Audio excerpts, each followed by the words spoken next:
ऐसी वीडियो रोज देखने के लिए आप मेरे वीडियो को लाइक करें, इस पे कमेंट करें और अपने दोस्तों के साथ शेयर करें।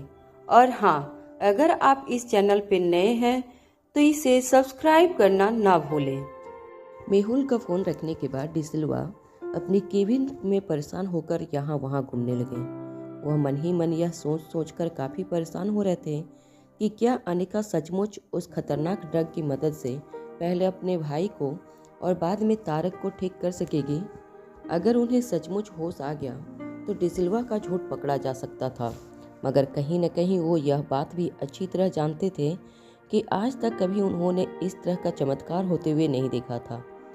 तारक की गर्दन पर गोली लगी थी और जैसे ही उनकी हालत थी, यह देखकर कोई भी यह बात बड़ी आसानी से कह सकता था कि उनका बचना नामुमकिन था। मगर साथ ही साथ डिसिल्वा उस ड्रग की ताकत को भी बहुत अच्छी तरह से जानते थे। उसकी वजह से विक्रम वर्मा और पहले भी अंडरवर्ल्ड के कई लोगों ने अपने शरीर में एक शैतानी ताकत पैदा कर ली थी। डिसिल्वा पिछले कई सालों से इस ड्रग के बारे में अच्छी तरह से जानते थे। क्रिस्टोफर की ऑर्गेनाइजेशन ने इस ड्रग में जितने भी ह्यूमन एक्सपेरिमेंट किए थे, उन सब के बारे में डिसिल्वा अच्छी तरह से जानते थे। भले ही यह ड्रग इंसानों के लिए काफ़ी खतरनाक था, मगर इसके इस्तेमाल करते ही इंसान के अंदर 10 हाथियों की ताकत आ जाती थी। यह सोचकर डिसिल्वा के चेहरे से ठंडा पसीना बहने लगा था। उन्होंने अपने ड्रावर से सिगरेट का बॉक्स निकाला और सिगरेट जला दी। तभी वहां रश्मि आ पहुंची। डिसिल्वा को सिगरेट पीता हुआ देखकर रश्मि ने कहा, सर, आप अभी अभी हॉस्पिटल से आ रहे हैं। आपको डॉक्टर ने सिगरेट पीने से मना किया है और आप कुछ ही दिनों में फिर से सिगरेट पीने लगे। डिसिल्वा ने रश्मि की बातों का बिल्कुल ध्यान नहीं दिया और जाकर सीधे अपने चेयर पर बैठ गए। सिगरेट का कस लगाते हुए उन्होंने रश्मि से पूछा, क्या लगता है तुम्हें, क्या वो ड्रग तारक पर काम करेगा? डिसिल्वा की परेशानी देखकर रश्मि ने अपने हाथ में पकड़ी हुई फाइल उनके टेबल पर रखी और कहा, देखिए सर, मैंने इसके बारे में काफ़ी रिसर्च की है। अंडरवर्ल्ड में यह काफ़ी फेमस है, मगर क्रिस्टोफर की ऑर्गेनाइजेशन इसका ज़्यादा प्रोडक्शन नहीं कर पा रही है। मगर लोग इस ड्रग को अपनाने के लिए मरने मारने तक को तैयार हैं। दुनिया के काफ़ी पावरफुल लोग इस ड्रग को खरीदने के लिए कोई भी कीमत देने के लिए तैयार हैं। इसलिए अंडरवर्ल्ड में इसको पावर ड्रग के नाम से जाना जाता है। मुझे तो यह डर है कि अगर अंडरवर्ल्ड के खतरनाक लोगों तक यह खबर पहुंच जाए कि अनिका के पास इस ड्रग का सैंपल है, तो उस सैंपल को अपने कब्जे में लेने के लिए वह लोग कुछ भी कर सकते हैं। उन लोगों के लिए इस ड्रग का सैंपल पाने के लिए कुछ लोगों की जान लेना तो काफ़ी मामूली बात है। आई होप कि अनिका की वजह से हमारे डिपार्टमेंट पर किसी तरह की मुसीबत ना आए। रश्मि की बात सुनने के बाद डिसिल्वा ने अपने सिगरेट आश्रय में बुझाकर उससे कहा, ठीक है, तुम जाओ यहाँ से। रश्मि के जाते ही डिसिल्वा ने अपना कंप्यूटर ऑन करके एक ऐसी इंटरनेट साइट पर लॉगिन किया जिसे अक्सर अंडरवर्ल्ड के लोग इस्तेमाल किया करते थे। इस साइट आम लोगों के लिए नहीं थी, सिर्फ अंडरवर्ल्ड के लोग एक दूसरे के साथ कनेक्शन बनाने के लिए इस साइट का इस्तेमाल करते थे। डिसिल्वा ने इस साइट पर जाकर पावर ड्रग के होने वाले इस्तेमाल की सारी डिटेल्स लिख दी। अनिका उस पावर ड्रग के साथ क्या करने वाली थी, किसे ट्रीट करने वाली थी, कहाँ ट्रीट करने वाली थी, यह सारी डिटेल्स डिसिल्वा ने उस साइट पर जाकर डाल दी। सारी डिटेल्स डालने के बाद उन्होंने कुछ देर तक किसी के रिस्पॉन्स का इंतजार करने लगे। दुनिया भर के अंडरवर्ल्ड से जुड़े छोटे मोटे लोग तुरंत इस मैसेज को पढ़कर डिसिल्वा से पूछने लगे कि क्या वह जो कुछ भी कर रहे हैं वह सच था। लोग यह भी पूछने लगे कि इतनी खास इन्फॉर्मेशन इस तरह से बिना किसी पैसों की डिमांड के देने का क्या मतलब था। मगर डिसिल्वा ने किसी की बात का कोई जवाब नहीं दिया। उनको किसी खास व्यक्ति के रिस्पॉन्स का इंतजार था। तभी उनके कंप्यूटर स्क्रीन पर एक मैसेज फ्लैश होने लगा जिसमें लिखा था, अगर यह खबर सच्ची नहीं हुई तो तुम जानते हो तुम्हारे साथ क्या हो सकता है। यह मैसेज अमेरिका के सबसे पावरफुल डॉन ऑस्टिन का था। डिसिल्वा को इसी मैसेज का इंतजार था।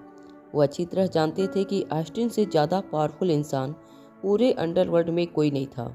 हाँ, यह बात और थी कि ऑस्टिन अमेरिका में बेस्ट था, इसलिए वहाँ उसका दबदबा ज़्यादा था, मगर दुनिया का कोई ऐसा कोना नहीं था जहाँ ऑस्टिन अपनी पहुँच नहीं रखता था।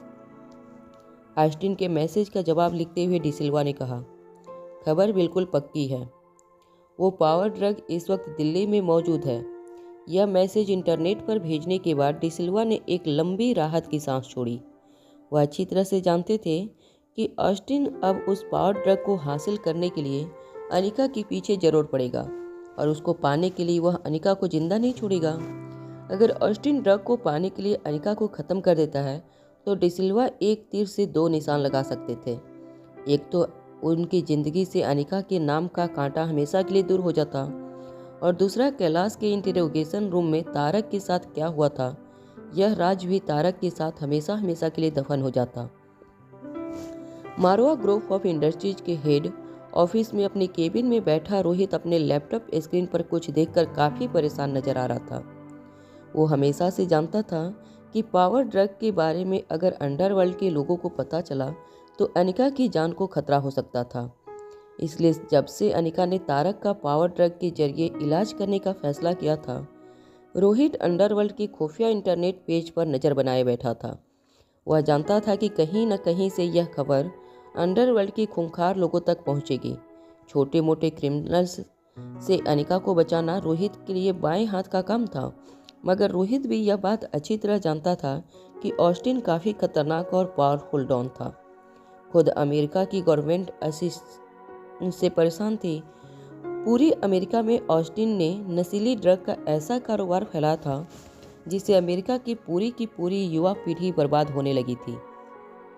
मगर ऑस्टिन के पावर के सामने सरकार ने भी घुटने टेक दिए थे। वह कहाँ रहता था, किसके जरिए सारा नेटवर्क चलाता था, यह कोई नहीं जानता था।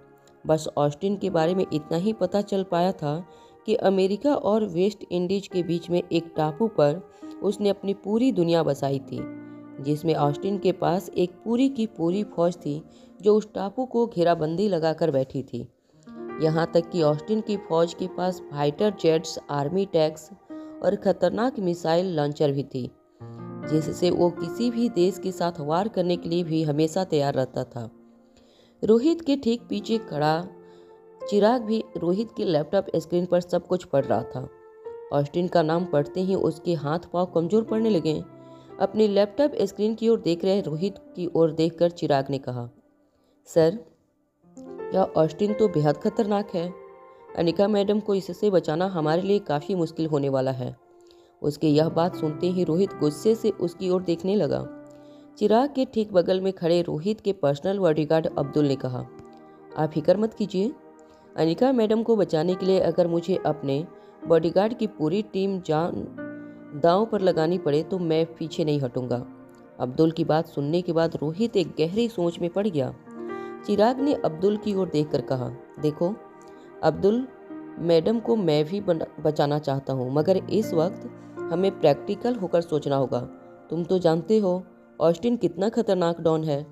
पूरी दुनिया की फौज भी मिलकर अब तक उसे पकड़ नहीं पाई है, और यह मत भूलो कि हमारे देश में भी वह कितना पावरफुल है। खुद मारवा परिवार और गुलेरिया परिवार भी ऑस्टिन के ऑर्गेनाइजेशन को बिना कुछ कहे फिरौती के पैसे भिजवा देती है। सिर्फ हमारे देश के ही नहीं बल्कि हर देश के बड़े बड़े बिजनेसमैन से ऑस्टिन पैसा वसूलता है, और अगर पैसा ना मिले तो Korea, Japan, South Africa, France, Germany, इन देशों के बिजनेसमैन के साथ वो क्या कर चुका है, यह बात तो हम दोनों अच्छी तरह से जानते हैं। चिराग की बात सुनने के बाद रोहित अपने फ़ोन से एक नंबर डायल करने लगा। नंबर डायल करने के बाद रोहित चिराग और अब्दुल से दूर बालकनी में जाकर खड़ा हो गया। वहां अंडरवर्ल्ड की इंटरनेट साइट पर ऑस्टिन का मैसेज पढ़ने के बाद करण ने भी ऑस्टिन को कांटेक्ट करने की कोशिश की थी। ऑस्टिन का कॉल लगते ही करण ने ऑस्टिन से इंग्लिश में बात करते हुए कहा, देखो ऑस्टिन, अनिका मेरी बेटी है। करण की बात सुनते ही ऑस्टिन कॉल पर जोर जोर से हंसने लगा। अपनी हंसी को शांत करने के बाद ऑस्टिन ने वाइब्रेट होती हुई आवाज़ में करण से कहा, चलो फिर तो पुरानी पहचान निकली। जब मैं दिल्ली आऊँगा तो तुम्हारे साथ चाय जरूर पी लूँगा। करण ऑस्टिन की बातों में छिपी धमकी को अच्छी तरह समझ रहे थे।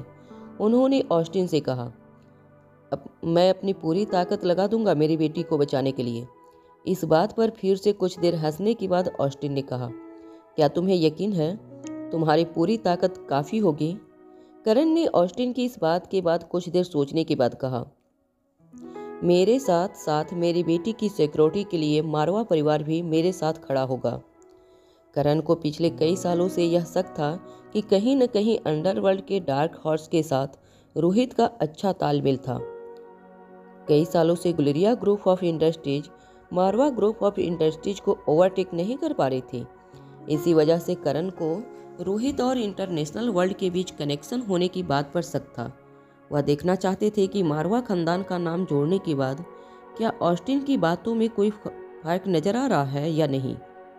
मगर मारवा खानदान का नाम सुनने के बावजूद ऑस्टिन ने अपनी तेज आवाज में करण गुलेरिया से कहा, चाहे तुम्हारा खानदान हो या उस रोहित मारवा का खानदान हो, तुम जानते हो अगर मैंने किसी चीज़ को अपने कब्जे में करने की ठान ली तो तुम दोनों खानदानों पर कितना भारी पड़ सकता हूँ। हाँ, अगर तुम्हारी बेटी आसानी से वह ड्रग मेरे हवाले कर देती तो मुझे उसकी जान लेने की ज़रूरत नहीं पड़ेगी। मगर उसने अगर मेरी बात नहीं मानी तो तुम जानते हो मैं कितना खतरनाक हूँ। जो पैसा मुझे तुमसे मिलता है वह तुम्हारे बिजनेस को प्रोटेक्ट करने के लिए मिलता है। इस वक्त तुम्हारी बेटी के कब्जे में जो चीज़ है वह मेरे बिजनेस की चीज़ है। बहुत जल्द मुलाकात होगी। यह कहने के बाद ऑस्टिन ने कॉल डिस्कनेक्ट कर दिया। ऑस्टिन की बात सुनकर करण काफ़ी परेशान हो गए थे। उन्होंने आकाश की ओर देखकर कहा, हमें मयूर के जरिए जो सिक्योरिटी की टीम पूरी बनाई थी उस पूरी टीम को हॉस्पिटल भेज दो। उनसे कहना चाहे कुछ भी हो जाए अनिका को कोई तकलीफ नहीं पहुंचनी चाहिए। आकाश भी यह बात अच्छी तरह जानता था कि भले ही मयूर ने अपनी पूरी तरह काबिल एक बहुत ताकतवर और खतरनाक सिक्योरिटी टीम बनाई थी, मगर ऑस्टिन और उनके लोगों के साथ लड़ना मयूर की टीम के लिए भी काफ़ी मुश्किल होने वाला था।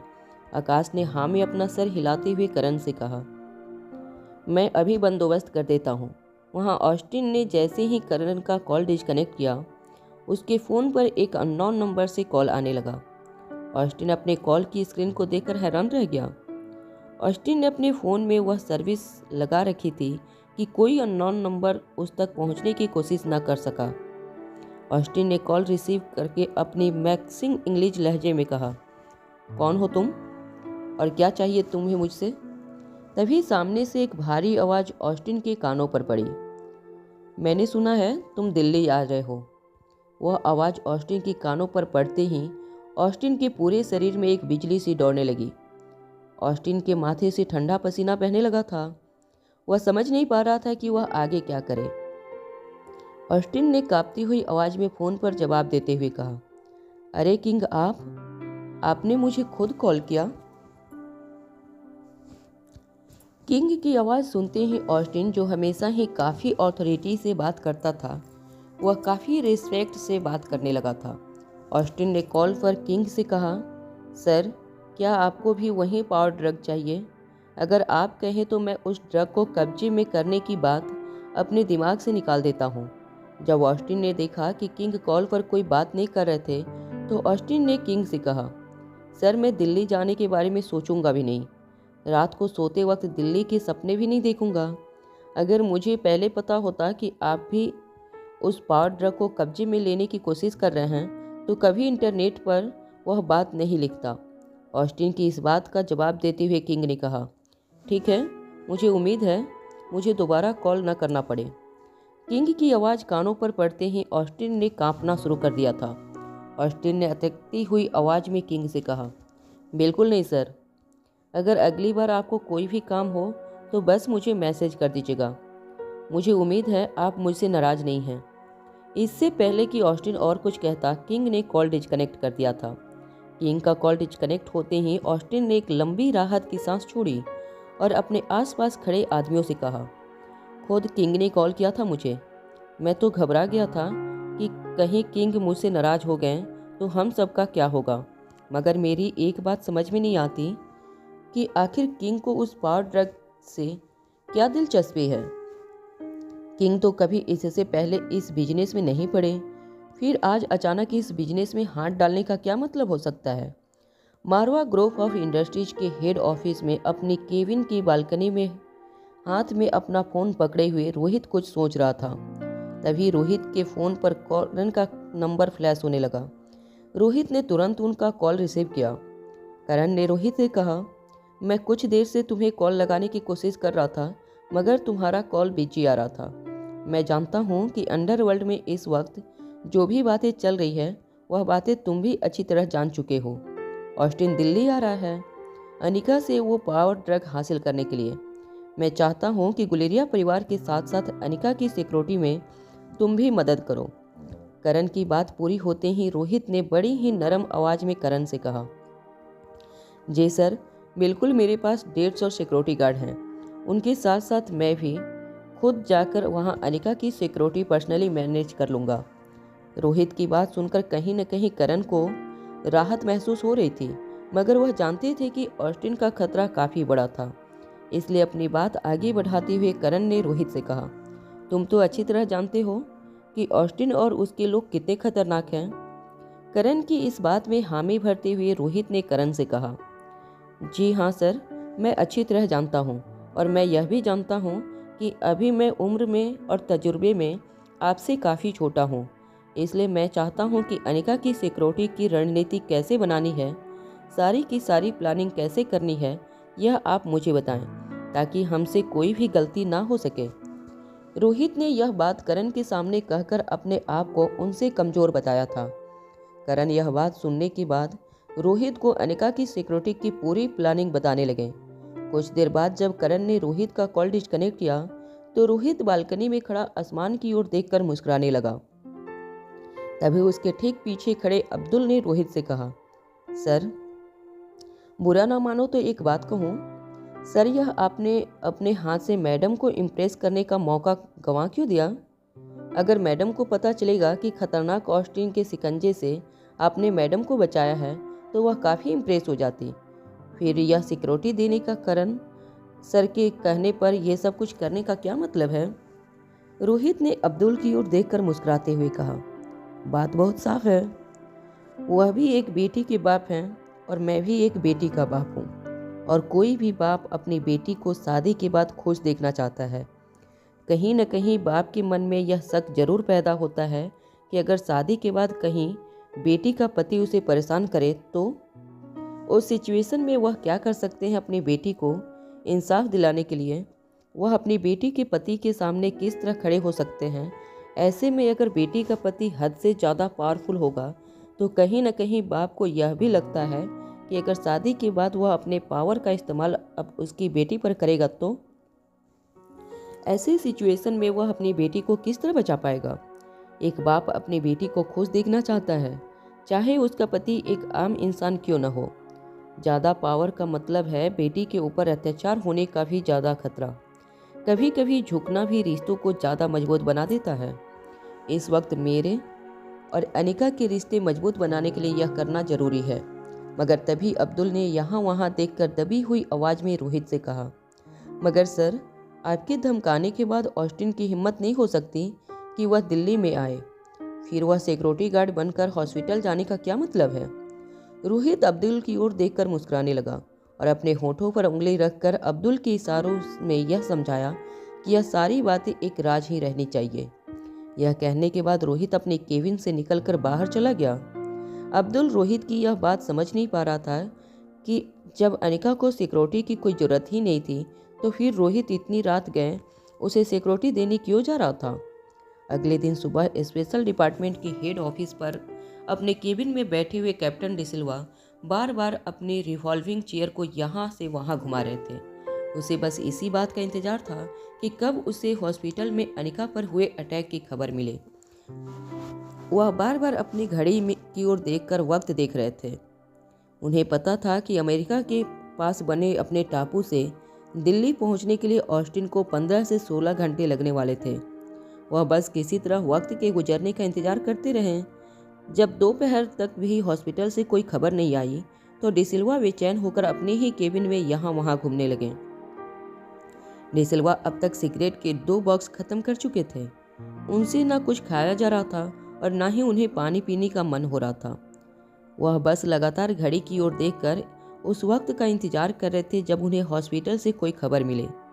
शाम और देर रात तक डिसिल्वा हॉस्पिटल से खबर आने का इंतजार कर रहे थे, मगर जब कोई खबर नहीं आई तो वह मन ही मन सोचने लगे कि आखिर क्या वजह हो सकती थी जो ऑस्टिन अब तक दिल्ली नहीं पहुंचा था।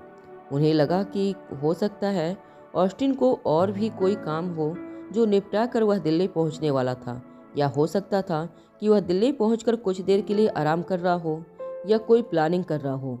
पूरी रात बीत गई। डिसिल्वा अपनी वहीं केबिन में बैठे एक के बाद एक सिगरेट जलाते रहे।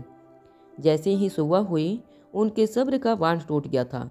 वह फिर से उसी इंटरनेट साइट पर गए और उन्होंने ऑस्टिन को मैसेज करके पूछा, तुम अब तक यहाँ पहुँचे नहीं, क्या बात है? इसके बाद डिसिल्वा बेसब्री से ऑस्टिन के रिप्लाई का इंतजार करने लगे। तकरीबन आधे घंटे बाद ऑस्टिन ने जब वह मैसेज पढ़ा तो रिप्लाई करते हुए लिखा, मैं पागल नहीं हूँ जो वहाँ आऊँ। यह मैसेज पढ़कर डिसिल्वा हैरान रह गए। वो समझ नहीं पा रहे थे कि ऑस्टिन आखिर ऐसा मैसेज क्यों लिख रहा था। ऑस्टिन ने जब से इंटरनेट पर यह लिखा था कि वह दिल्ली आ रहा है, वह ड्रग हासिल करने के लिए, बाकी सारे छोटे छोटे इंटरनेशनल डॉन और क्रिमिनल ने अपने कदम पीछे हटा लिए थे। जिस पर ऑस्टिन की नज़र थी उस बात पर कोई और नज़र नहीं डालने वाला था, मगर अब खुद ऑस्टिन ने अपने कदम पीछे हटा लिए थे। इसका क्या मतलब हो सकता था? यह बात डिसिल्वा की समझ से बाहर थी। वह मन ही मन यह सोचने लगे कि शायद यह भी हो सकता है कि अनिका के पास जो ड्रग था वह किसी काम का नहीं था, और शायद यह बात ऑस्टिन को पता चली होगी, इसलिए उसने मैसेज में यह बात लिखी थी। जैसे ही डिसिल्वा के मन में यह बात आई, उन्होंने एक चैन की सांस ली। वह पिछले 40 घंटों से सोए नहीं थे। उनके आंखों के नीचे गहरे काले धब्बे पड़ चुके थे। एक के बाद एक सिगरेट पीने की वजह से उनके होंठ भी काफ़ी सिकुड़ गए थे। मगर जैसे ही डिसिल्वा को इस बात का एहसास हुआ कि हो सकता है कि अनिका के पास जो ड्रग था वह ड्रग कोई काम का नहीं था, तब उन्हें राहत महसूस हुई थी। ऑस्टिन के दिल्ली न आने की और कोई वजह डिसिल्वा को नज़र नहीं आ रही थी। डिसिल्वा घर जाकर कुछ घंटे आराम करना चाहते थे, इसलिए अपने कंप्यूटर से अंडरवर्ल्ड की उस साइट के सारे निशान मिटाने के बाद उन्होंने अपना कंप्यूटर स्विच ऑफ कर दिया। अपनी कार की चाबी लेकर जैसे ही वह अपनी केबिन से बाहर निकले, उसके फ़ोन पर मेहुल का कॉल आने लगा। उन्होंने जैसे ही मेहुल का कॉल उठाया, उनके कानों पर उसके रोने की आवाज़ पड़ी। डिसिल्वा ने मेहुल से पूछा, क्या हुआ मेहुल, तुम्हारे पापा ठीक तो है ना? मेहुल ने रोते हुए उनसे कहा, पापा की हालत तो अभी भी वैसी ही है जैसी 2 दिन पहले थी। मगर अपनी बात पूरी करने से पहले ही मेहुल फिर से रोने लगा। उसको तसल्ली देते हुए डिसिल्वा ने कहा, देखो, मैं अच्छी तरह जानता हूँ कि तुम पर क्या गुजर रही है। मेरी तरह अब तक तुम भी यह बात जान चुके होंगे कि जिस ड्रग के जरिए अनिका बड़े साहब का इलाज करने वाली थी, वह ड्रग दरअसल नकली है। अनिका ने हम सबको धोखा दिया है। हम सबके मन में पहले तो उम्मीद जगाई कि बड़े साहब को बचाया जा सकता है, और उसके बाद यह सब कुछ जानकर जितना दुख मुझे हो रहा है, मैं समझ सकता हूँ कि एक बेटे होने के नाते तुम्हें कितना दुख हो रहा होगा। मगर हमें हकीकत का सामना करना होगा। भले ही हम सब बड़े साहब को बचा नहीं पाए, मगर हाँ, उनका कातिल अभी भी हमारी गिरफ्त में है। बस अब हमारी ज़िंदगी का एक ही मकसद होना चाहिए, कातिल को उसके अंजाम तक पहुंचाना, और कातिल का साथ देने वाली अनिका को भी सज़ा दिलवाना। और तुम बिल्कुल फिक्र मत करना, जोश में आकर कोई ऐसा कदम मत उठाना कि कानून की नज़रों में तुम गुनहगार बन जाओ। मैं अभी वहां पहुंचने के लिए ऑफिस से निकल रहा हूं। बड़े साहब की फिक्र में मैं 2 दिन से घर नहीं गया। यहीं केबिन में बैठकर इंतजार कर रहा था कि कब मुझे बड़े साहब के होश में आने की खबर मिले। मगर अभी कुछ ही देर पहले मुझे अनिका के झूठ के बारे में पता चला। उसने जितने भी दावे किए थे सब झूठे थे।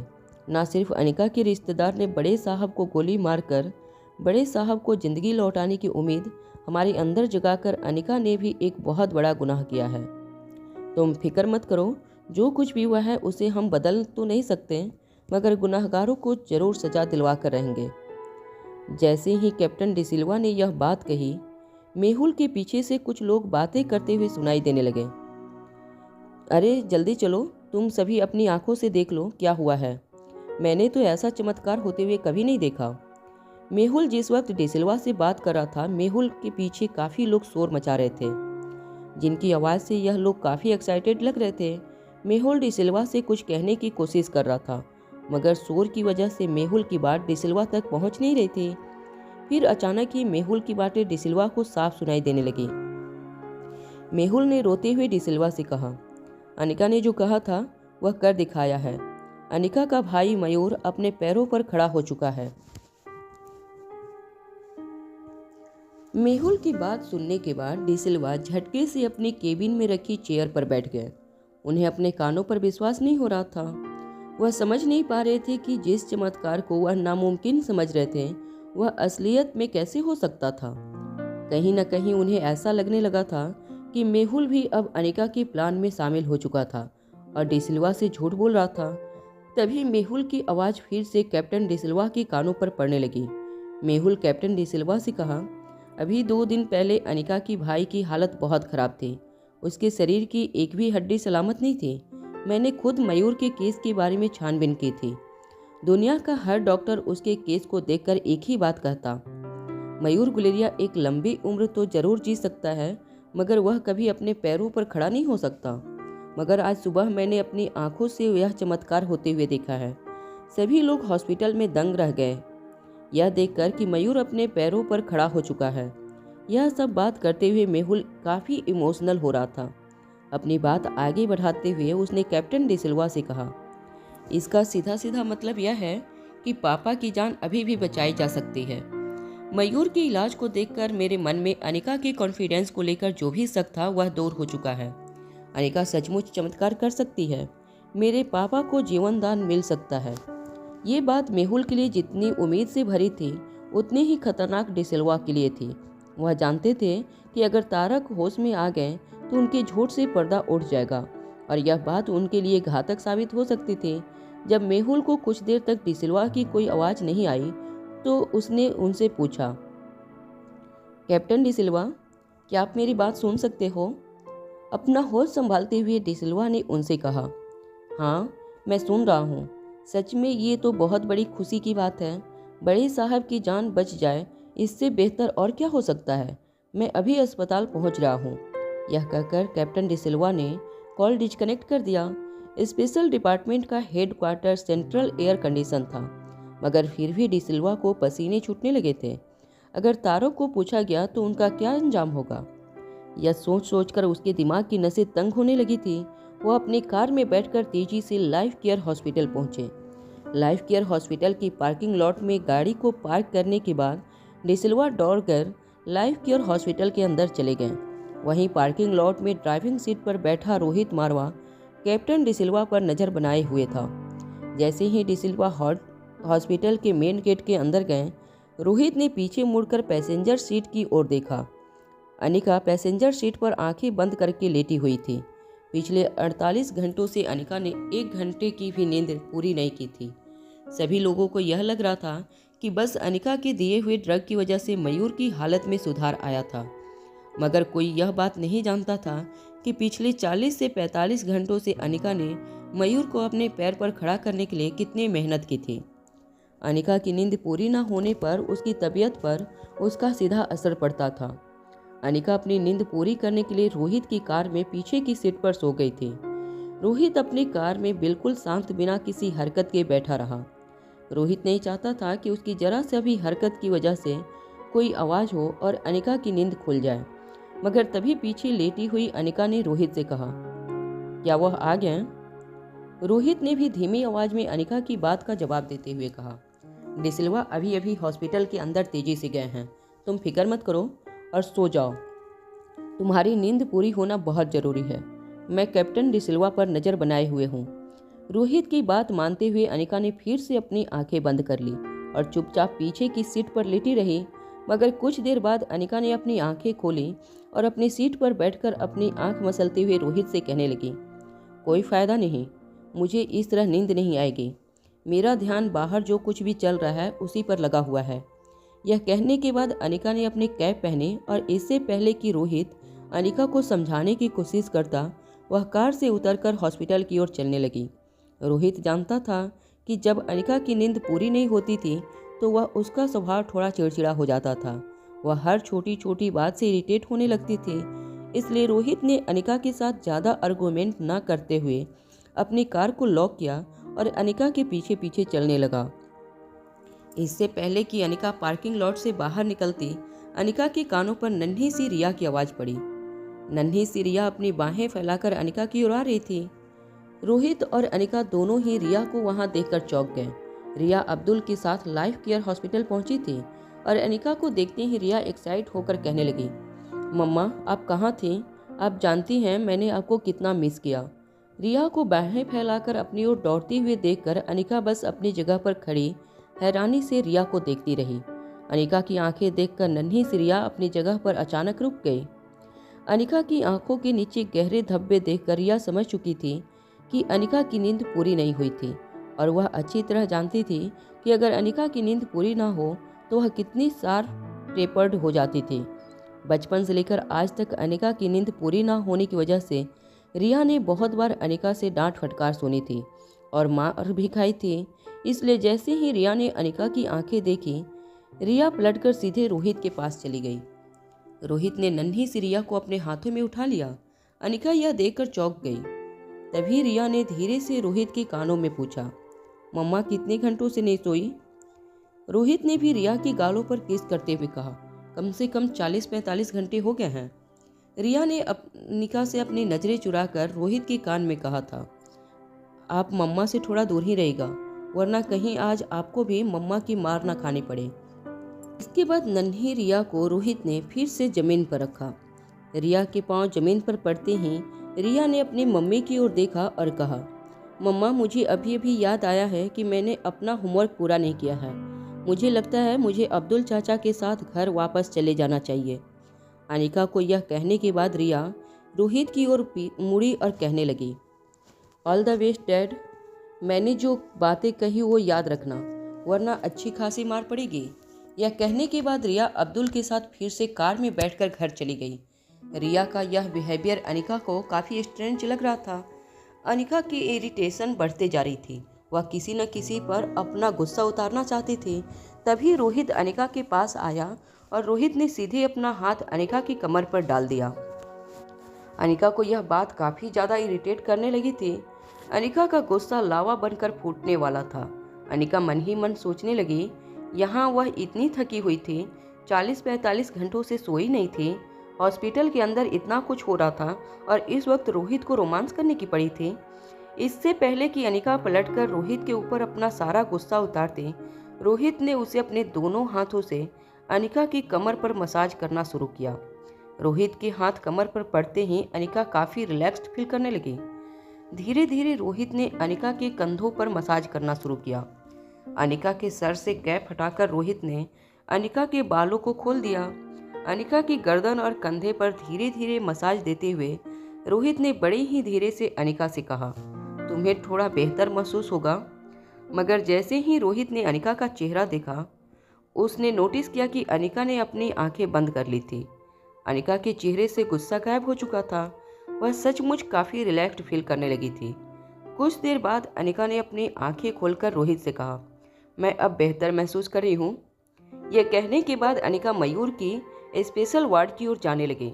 स्पेशल वार्ड के अंदर मयूर धीरे धीरे बैसाखी का सहारा लेकर चलने की कोशिश कर रहा था।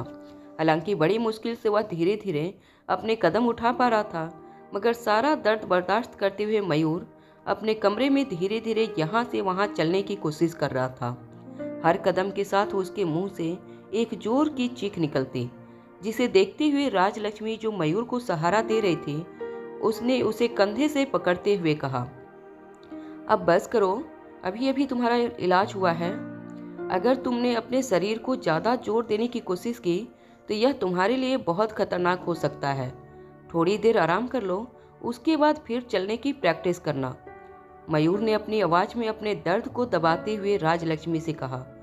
वह कमज़ोर लोग हैं जो इलाज के बाद कई दिनों तक बिस्तर से लगे होते हैं, मगर मैं काफ़ी ताकतवर हूँ।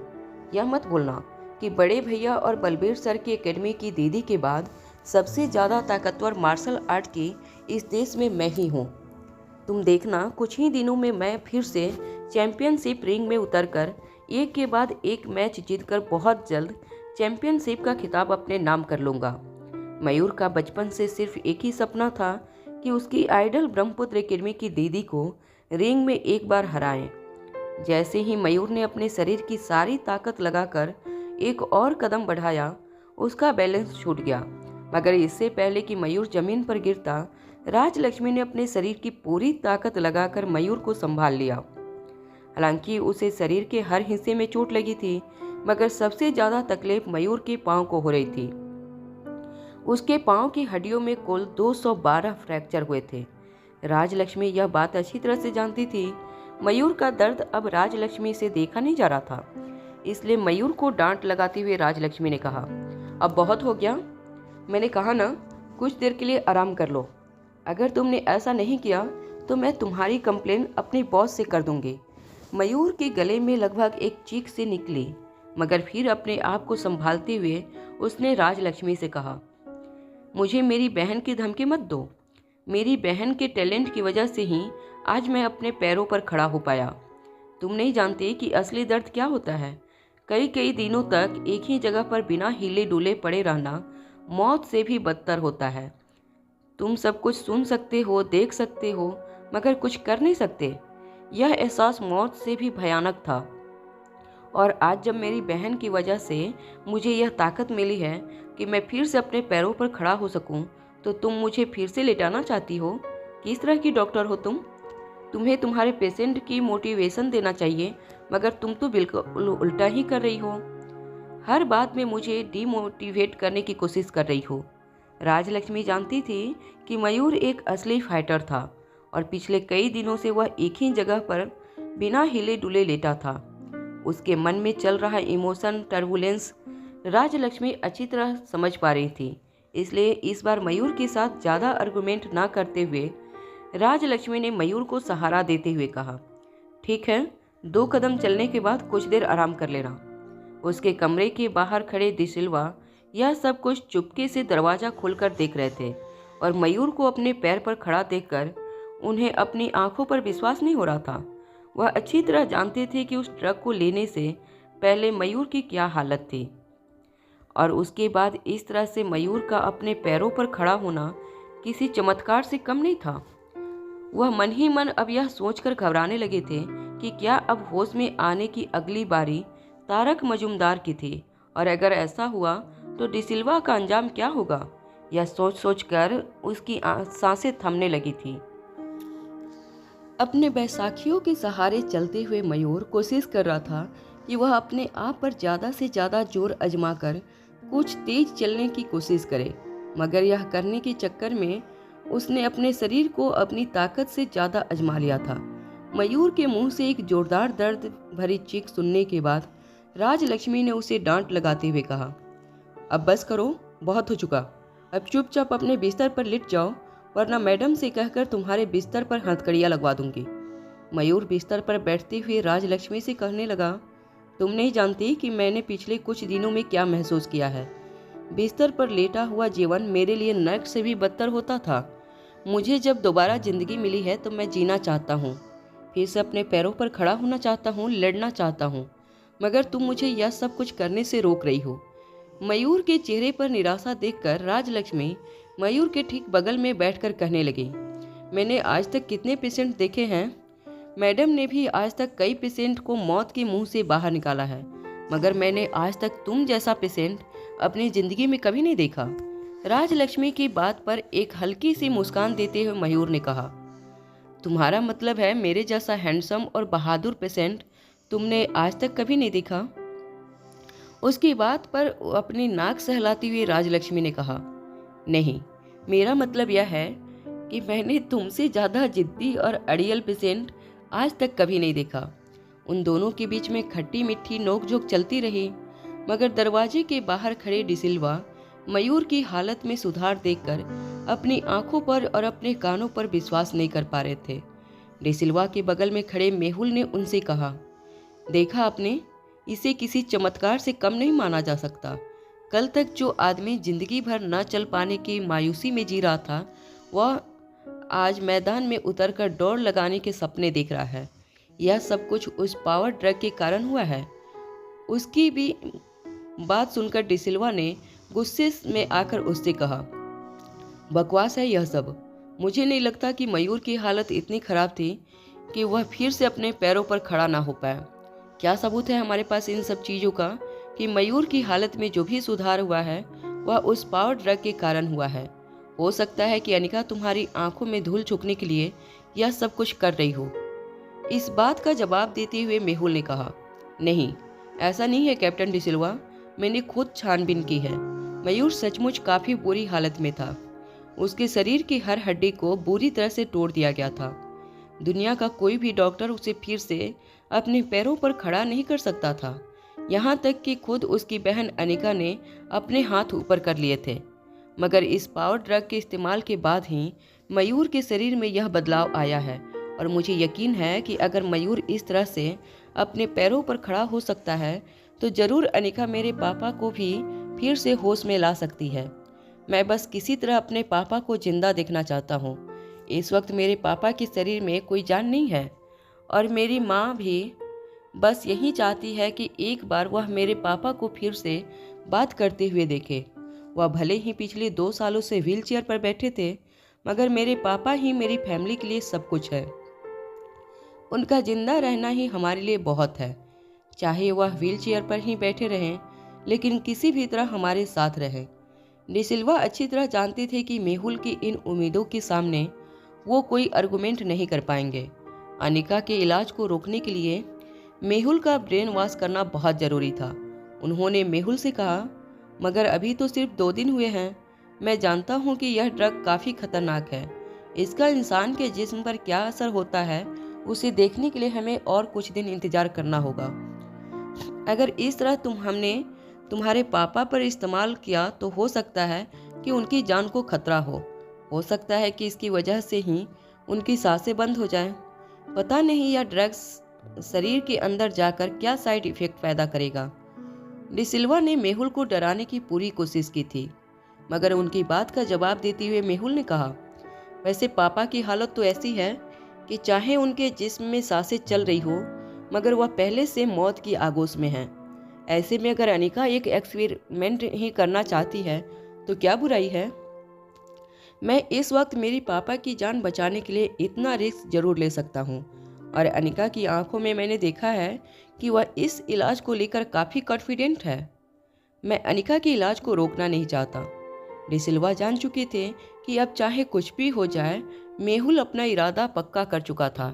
इसलिए बात घुमाते हुए उन्होंने अपने चेहरे पर हल्की मुस्कान लाते हुए कहा, बिल्कुल, तुम बिल्कुल सच कह रहे हो। बस मैं भी ऊपर वाले से यही प्रार्थना कर रहा हूँ कि किसी तरह तुम्हारे पापा फिर से अच्छे हो जाए और उस कैलाश के मकसद पर पानी फिर जाए। हमारे इतने होनहार रिटायर्ड ऑफिसर पर हमला करके उसने जो पाप किया था वह उसी पर भारी पड़े।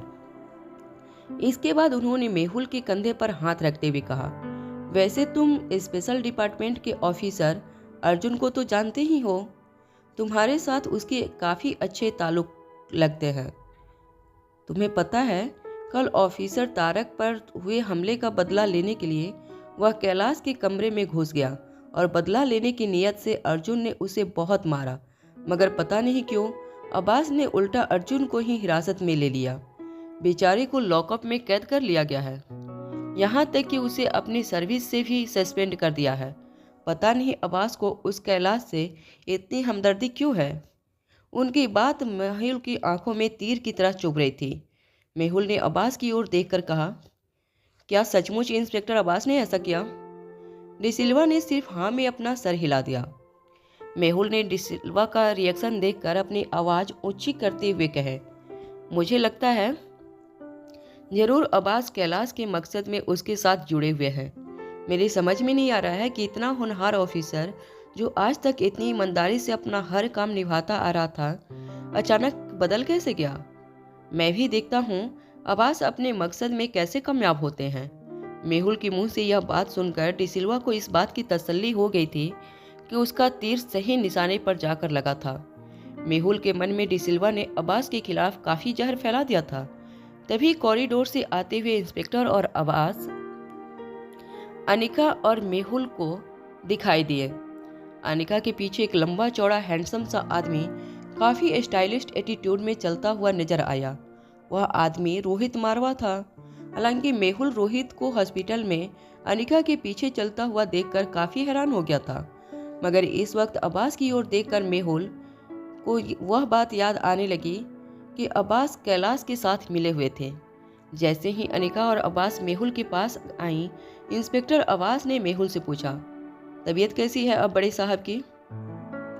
मेहुल ने इंस्पेक्टर अब्बास की बात का जवाब देते हुए कहा, क्यों डर लग रहा है तुम्हें? अगर वह होश में आ गए तो सच्चाई से बहुत जल्द पर्दा उठ जाएगा। मेहुल की बातों में कड़वाहट सुनकर अब्बास ने मेहुल से कहा, मैं खुद चाहता हूं कि सच्चाई से पर्दा उठ जाए, फिर तुम मुझे इस तरह का ताना क्यों मार रहे हो? तभी अनिका ने दोनों की बात बीच में काटते हुए मेहुल से कहा, क्या तुम नहीं चाहते कि मैं तुम्हारे पापा का इलाज करूं? वैसे मेहुल मजूमदार को यह बात भी अच्छी तरह से पता थी कि अनिका भी अब्बास और कैलाश की काफ़ी करीबी थी, मगर इस वक्त मेहुल मजूमदार के पास अपने पापा की जान बचाने के लिए अनिका के अलावा और कोई रास्ता नहीं था। अनिका के हाथों जो चमत्कार हुआ था वह मेहुल पहले ही देख चुका था, इसलिए मेहुल ने अपनी आवाज़ नरम करते हुए अनिका से कहा, मैं चाहता हूँ कि तुम जल्द से जल्द मेरे पापा का इलाज शुरू करो। मेहुल की बात सुनते ही अनिका साथ ही मेडिकल स्टाफ के साथ तारक की वार्ड में चली गई। सभी लोग एक के बाद एक तारक के वार्ड में जाने लगे, मगर सब के चले जाने के बावजूद डिसिल्वा वहीं खड़े रहकर लिफ्ट की ओर देखकर किसी का इंतजार करने लगे। रोहित मारवा ने कैप्टन डिसिल्वा को किसी का इंतजार करते हुए नोटिस किया। रोहित मारवा कैप्टन डिसिल्वा के पास जाकर धीमी आवाज में कहने लगा, क्या हुआ कैप्टन डिसिल्वा, आप किसी के आने का इंतजार कर रहे हैं?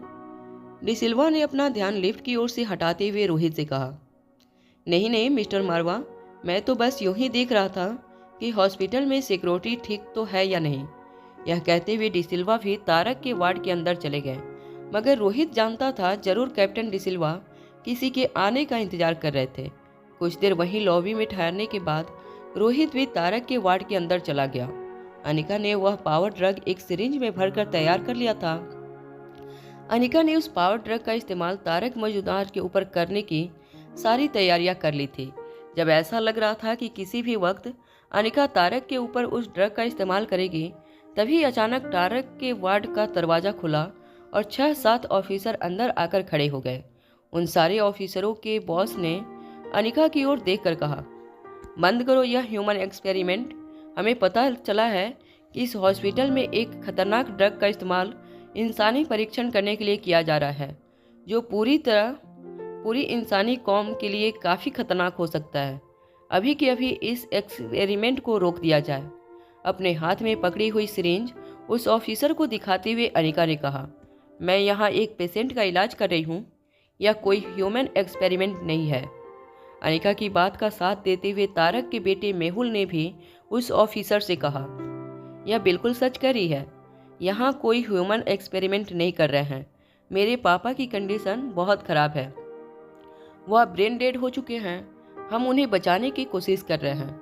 हम इस ड्रग का इस्तेमाल एक दवाई के तौर पर कर रहे हैं। इस बात का जवाब देते हुए उस इन्वेस्टिगेशन ऑफिसर ने कहा, हमें जानकारी मिली है कि यह एक बेहद खतरनाक ड्रग का इस्तेमाल इस हॉस्पिटल के किसी के ऊपर होने जा रहा है, जो उसकी जान के लिए खतरनाक हो सकता है, और इसीलिए हम इस बात की छानबीन करने के लिए यहाँ पहुँचे हैं। मेहुल ने अपनी आवाज़ ऊंची करते हुए उस इन्वेस्टिगेशन ऑफिसर से कहा, आपको किसी ने गलत जानकारी दी है, यहाँ ऐसा कुछ भी नहीं हो रहा है। बस मेरे पापा का इलाज करना चाहता हूँ मैं, मेरी मर्जी से यह सब कुछ हो रहा है। वैसे आपको यह खबर किसने दी है? इन्वेस्टिगेशन ऑफिसर ने मेहुल की बात का जवाब देते हुए कहा, हमें जो भी आदमी इस तरह की सीक्रेट इन्फॉर्मेशन देता है, हम कभी भी उसकी आइडेंटिटी जाहिर नहीं करते। मेहुल मन ही मन सोचने लगा कि कौन हो सकता है वह इंसान जो उसकी पापा की जान का दुश्मन हो सकता था। कैलाश इस वक्त स्पेशल डिपार्टमेंट के लॉकअप में कैद था, और कौन हो सकता था जो इस तरह की खबर देकर उसके पापा के इलाज को रोकना चाहता था।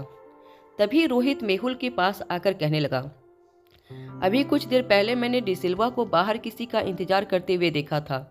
मुझे लगता है कैप्टन डिसिल्वा इन्हीं इन्वेस्टिगेशन ऑफिसरों का इंतजार कर रहे थे। हो सकता है इन लोगों को डिसिल्वा ने ही खबर दी हो। रोहित मारवा की बात सुनकर कमरे में मौजूद सभी लोग हैरानी से डिसिल्वा की ओर देखने लगे। तभी अब्बास डिसिल्वा की ओर जाकर उनकी आंखों में आंखें डालकर देखने लगा। डिसिल्वा की आंखों में एक अजीब डर नजर आ रहा था। अब्बास ने डिसिल्वा से जो कहा वह सुनकर डिसिल्वा के होश उड़ गए। अब्बास काफी देर से डिसिल्वा के हर रिएक्शन को नोटिस कर रहे थे। डिसिल्वा इन्वेस्टिगेशन टीम के आते ही काफी अलर्ट हो गए थे। इन्वेस्टिगेशन टीम को देखते ही अब्बास को पहले ही शक हो गया था कि शायद इन ऑफिसरों को डिसिल्वा ने ही तारक मजूमदार की ट्रीटमेंट रोकने के लिए बुलाया होगा। डिसिल्वा के बिल्कुल पास आकर अब्बास ने उनसे पूछा, क्या आपने ही इन लोगों को यहाँ बुलाया है? उसकी बात सुनने के बाद डिसिल्वा इतना समझ चुके थे कि अब सच को ज़्यादा देर तक वह छुपा नहीं सकते थे, क्योंकि इन्वेस्टिगेशन टीम यह बात अच्छी तरह से जानती थी कि उनका इन्फॉर्मर कौन था, और अब्बास बहुत जल्द इस बात का पता भी जरूर लगा लेते। इसलिए अपनी आवाज़ ऊंची करते हुए डिसिल्वा ने उससे कहा, यह सब कुछ मैंने इसलिए किया क्योंकि मैं बड़े साहब को बलि का बकरा बनते नहीं देख सकता। अरे ऐसे खतरनाक ड्रग को उन पर इस्तेमाल करने से पहले इस ड्रग की काबिलियत के बारे में जांच कर लेना बहुत ज़रूरी है। हो सकता है इस ड्रग के कोई खतरनाक साइड इफ़ेक्ट हो, और बड़े साहब की इस नाजुक हालत में उन्हें यह ड्रग देखना खतरे से खाली नहीं होगा। इन्वेस्टिगेशन ऑफिसर ने डिसिल्वा की बात में हामी भरते हुए कहा, यह बिल्कुल ठीक कह रहे हैं, और इस तरह के ह्यूमन एक्सपेरिमेंट करना बिल्कुल गैरकानूनी है। किसी भी ड्रग को मान्यता मिलने से पहले तुम किसी इंसान पर उसे टेस्ट नहीं कर सकते। हमें जल्द से जल्द एक्सपेरिमेंट को रोकना होगा, और एक्सपेरिमेंट के पीछे किसका हाथ है उस पर कानूनी कार्रवाई करनी होगी। यह कहने के बाद उस इन्वेस्टिगेशन ऑफिसर ने अब्बास से कहा, आप खुद एक स्पेशल ऑफिसर हैं, हमें आपसे यह उम्मीद नहीं थी, मगर कानून सबके लिए बराबर होता है। अगर आपके ऑर्डर से यह ह्यूमन एक्सपेरिमेंट हो रहा है तो हमें आपको हिरासत में लेना होगा। उस ऑफिसर की बात सुनते ही अनिका ने आगे आकर कहा, इसमें इंस्पेक्टर अब्बास का कोई हाथ नहीं है। यह जो कुछ भी हो रहा है वह मेरे कहने पर हो रहा है। मैं ही पेशेंट को यह ड्रग देने वाली हूँ, मगर मैंने बिना सोचे समझे यह फैसला नहीं किया है। इस ड्रग की बदौलत मैं इसकी जान बचाना चाहती हूँ, और जहाँ तक इस ड्रग का सवाल है, यह ड्रग कितना असरदार है वह आप चाहे तो अपनी आंखों से देख सकते हैं। यहीं बगल के वार्ड में मेरा भाई कई दिनों से जिंदगी और मौत के बीच लड़ाई लड़ रहा था। इस ड्रग के असर की वजह से आज वह कई दिनों के बाद पहली बार अपने पैरों पर खड़ा हो पाया है। इन्वेस्टिगेशन ऑफिसर अनिका की बात सुनने के बिल्कुल मूड में नहीं थे। उसकी बात बीच में काटते हुए उन्होंने कहा, देखिए यह सब गैर कानूनी है। जब तक सरकार से किसी भी वैक्सीन या किसी भी ड्रग को मान्यता नहीं मिलती, किसी भी इंसान पर उसका उपयोग नहीं किया जा सकता, और हमें आपके खिलाफ सख्त कानूनी कार्रवाई करनी पड़ेगी। अनिका के ठीक बगल में खड़ा मेहुल यह सब बात अच्छी तरह जानता था कि अगर अनिका को हिरासत में ले लिया गया तो उसके पापा की ट्रीटमेंट अधूरी रह जाएगी। अनिका के अलावा इस वक्त पूरी दुनिया में तारक कोई और ठीक नहीं कर सकता था। यह बात मेहुल अच्छी तरह जानता था। इसलिए अनिका के सामने आते हुए उसने इन्वेस्टिगेशन ऑफिसर से कहा, नहीं ऑफिसर, इसमें इनका कोई दोष नहीं है। मैं पेशेंट का बेटा हूँ। मैंने उनसे कहा था कि मेरे पापा को किसी भी हालत में ठीक करे। मेरे पापा इस वक्त ब्रेन डेड हैं, और मैं किसी भी कीमत पर अपने पापा को बचाना चाहता हूँ, और इसलिए मिस अनिका ने मेरे पापा की ज़िंदगी बचाने के लिए यह सब कुछ किया है। मेहुल की बात सुनने के बावजूद इन्वेस्टिगेशन ऑफिसर ने कहा, देखिए कार्रवाई तो मिस अनिका पर ही होगी, क्योंकि पेशेंट को इस तरह का ड्रग देने का काम उन्होंने खुद अपने हाथों से किया है। इसके बदले में हम उनका लाइसेंस जब्त कर सकते हैं। कानून ने ऐसे खतरनाक ह्यूमन एक्सपेरिमेंट करने की बहुत कड़ी सज़ा तय की है। आप लोगों को अभी के अभी मिस्टर तारक का इलाज रोकना होगा। यह बात सुनते ही मेहुल काफ़ी घबरा गया। वह जानता था कि उसके पापा को बचाने का सिर्फ यही एक तरीका था। अनिका की एक हाथ में वह छोटी सी बोतल थी जिसमें पावर ड्रग भरा हुआ था, और अनिका के ठीक सामने तारक लेटे हुए थे। वो अपने इलाज से बस कुछ ही फीट की दूरी पर थे, मगर अचानक ही डिसिल्वा के कहने पर इन्वेस्टिगेशन ऑफिसर वहां पहुंच गए थे, और इलाज में रुकावट करके वह कहीं न कहीं तारक की जान के साथ खिलवाड़ कर रहे थे। मेहुल ने अपनी आंखों से मयूर को अपने पैरों पर खड़ा होते हुए देखा था। इस वक्त उसके दिल में सिर्फ एक ही उम्मीद थी, अनिका के दिए गए ड्रग की वजह से उसके पापा की जान बचाई जा सकती थी। यह सब सोचते हुए उसकी आंखों में आंसू आ गए। वह रोती हुई आवाज में अब्बास से कहने लगे, अब हम क्या करेंगे? अगर इन लोगों ने इलाज करने की इजाज़त नहीं दी तो पता नहीं मेरे पापा के साथ क्या होगा। यह कहने के बाद मेहुल इन्वेस्टिगेशन ऑफिसरों के सामने गिड़गिड़ाने लगा, मगर इन्वेस्टिगेशन ऑफिसरों के बॉस ने उसकी कोई बात नहीं सुनी और अपने साथियों से कहा, जाइए मिस अनिका के हाथ से वह पावर ड्रग अपने कब्जे में ले लीजिए। अनिका हैरानी से उन सारे ऑफिसरों को देखती रही। उसमें कोई लेडी ऑफिसर नहीं थी, इसलिए अनिका के हाथ से पावर ड्रग की शीशी लेना उनके लिए मुमकिन नहीं था। तभी इन्वेस्टिगेशन ऑफिसर ने अनिका से कहा, देखो मैडम, आप प्लीज़ हमें कोऑपरेट कीजिए और अभी के अभी एक्सपेरिमेंट बंद कर दीजिए। हम जानते हैं आपने बिना परमिशन के ड्रग को अपने भाई पर आजमाया है और हम यह भी जानते हैं कि इस वक्त इस ड्रग की वजह से उनके शरीर में काफ़ी पॉजिटिव बदलाव देखे जा सकते हैं, मगर अभी कुछ भी कहना बहुत जल्दबाजी होगी। कल उठकर अपने भाई के शरीर में अगर उसके कोई नेगेटिव साइड इफ़ेक्ट दिखें तो उसकी जान को खतरा हो सकता है। बिना किसी भी तरह के सर्वे के आप यह सब नहीं कर सकती। एक ड्रग को लॉन्च करने से पहले कई तरह के ट्रायल से गुजरना पड़ता है। इंसानी जिस्म तक पहुंचने से पहले उसके अंदर कई सारे मॉडिफिकेशंस किए जाते हैं जिससे इंसान की जान को कोई खतरा ना हो। मगर आपने तो सारे रूल्स एंड रेगुलेशन ताक पर रखकर सीधे इस ड्रग का प्रयोग करना शुरू कर दिया। हम यह होने नहीं दे सकते। मेहुल रोते हुए गिड़गिड़ाता रहा, मगर इन्वेस्टिगेशन ऑफिसर ने उसकी कोई बात नहीं सुनी। तभी अचानक सभी की नज़र अनिका पर पड़ी। अनिका ने टेबल पर रखी एक सिरिंज अपने हाथ में ली और सिरिंज की सुई पावर ड्रग की शीशी में चूहोते हुए उस शीशी से ड्रग को सिरिंज में भरना शुरू कर दिया। यह देखते हुए डिसिल्वा ने कहा, यह क्या कर रही हो तुम? तुमने सुना नहीं ऑफिसर ने क्या कहा?